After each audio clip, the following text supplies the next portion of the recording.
আসসালামু আলাইকুম দর্শক বন্ধুরা, আশা করি সবাই ভালো আছেন। তো আজকে ফজরের পরে প্রায় 6টার দিকে আম্মু যখন আর কি গোয়ালঘরে যায় তখন আর কি দেখে যে আমাদের এই যে বড় যে গোয়ালটা দড়ি টবি সব ছিঁড়ে আর কি একটা মানে ভয়ানক কাণ্ড করে ফেলছে। আল্লাহ রহমতে ভেঙ্গে টেঙ্গে গোয়াল যে ভেঙ্গে বেরোয় যায় না, এটাই হচ্ছে অনেক বড় বিষয়। তো গলায় কোনো দড়ি ছিল না, তখন মনে করেন আম্মুও সাহস পায় নাই।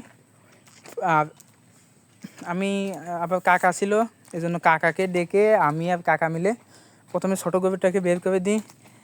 বের করে দেওয়ার পরে মনে করেন সব এই দেখেন যা যা এখানে তো আপনারা জানেন কী কী থাকে, এই সব উল্টাপাল্টা করে ফেলছে। এই এক বস্তা ভুসি নেওয়া গেছে, সব ভুসি টুসি ফেলে দিছিল। 2 বালতি রঙের বালতি 2 বালতি এবং এই এক বস্তা ভুসি মানে সংগ্রহ করা গেছে। আর যা যা ছিল সব হচ্ছে মনে করেন প্রস্রাব লেগে আর গোবর লেগে নষ্ট হয়ে গেছে বেশিরভাগ, সেগুলো আমরা পুকুরে ফেলে দেবো। যেহেতু আমাদের পুকুরে অল্প কিছু মাছ আছে, এই জন্য পুকুরে ফেলবো। তো ও মূলত যে কী করে যে ছিল এটা আর কি ভাবার বিষয়। তো যাই হোক, কোনো কারণে এরকম একটা সমস্যা হয়ে গেছে, এই জন্য পরে ছোটোটাকে বের করে দিলাম। ছোটো গরুটাকে বের করার পরে এবার ওইটাকে আচ্ছা মনে করেন যে সামনে যাব সেরকম একটা সুযোগ নাই, কারণ ও যে কোন দিকে যাবে লাফাই লাফাই আমাকে গুতাইতে আসবে না, কিন্তু ও যে কী করবে ও নিজেও জানে না, অনেক লাফালাফি করবে কোনো রকমে। মনে করেন যে ফিতা লাল ফিতাটা দেখতেছেন ওইটা আর কি গলায় দিলাম কোনো রকমে। কাকাকে আমি ভিতরে ঢুকতে দিইনি, যে কাকাবে দেখলে বেশি লাফালাফি করবে, তখন আর এটা রিক্স হয়ে যাবে।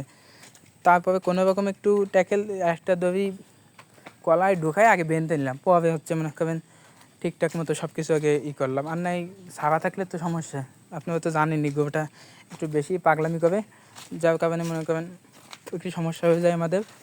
এটা মূলত অনেক দিন বের করা হয় না, তো এই জন্য।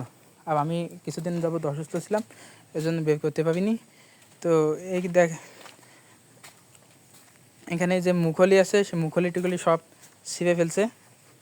পরে গলায় আপাতত একটু দড়ি দিয়ে রাখছি, মুখলি আবার কিনতে হবে, আর না আমরা তো ট্যাকেল দিতে পারবো না।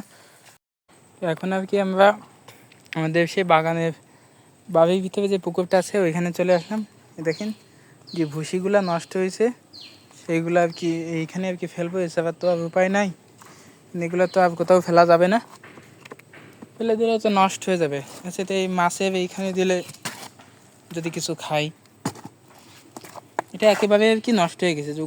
গোবরকে দিলে খাবে না, এখানে গোবর টোবর আছে, তারপর আপনার গোবর যে দাওয়ায় দাওয়ায় প্রস্রাব করছে আছে, তো এই জন্য আর কি গন্ধর জন্য আর কি খাবে না। তো এখন এইগুলো আর কি ফেলে দেবো।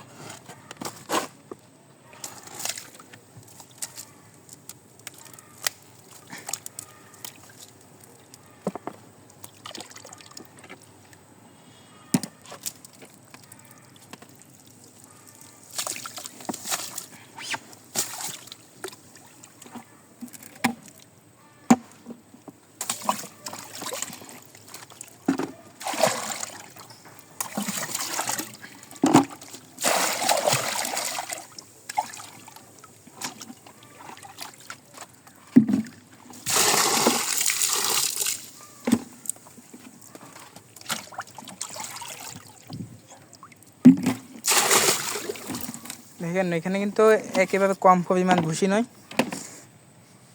এই এক বালতি গোবরের বালতির এক বালতি প্রায় মনে করেন 5-6 কেজির উপরে আছে। আরও বেশি হবে, বেশি ছাড়া কম হবে না, মানে অনেক ভুসি। তো আর কি এখানে কিছু মাছ আছে, তো আর কি এখানে ফেলে রাখলাম যে মাছ টাছ এসে খাবে। অনেক দিন যাবত খাবার টাবার দেওয়া হয় না। দেখেন ওইটা ওই যে গোবর দেখতে পাচ্ছেন, এই যে গোবর ভাসতেছে, এগুলা কিন্তু আপনার এই যে সব এই ভুসির মধ্যেই ছিল। এই বালতিটা আর কি ব্যবহার হয়নি গতকালে, এই জন্য আর কি এইটাই আর কি ভুসি তুললাম।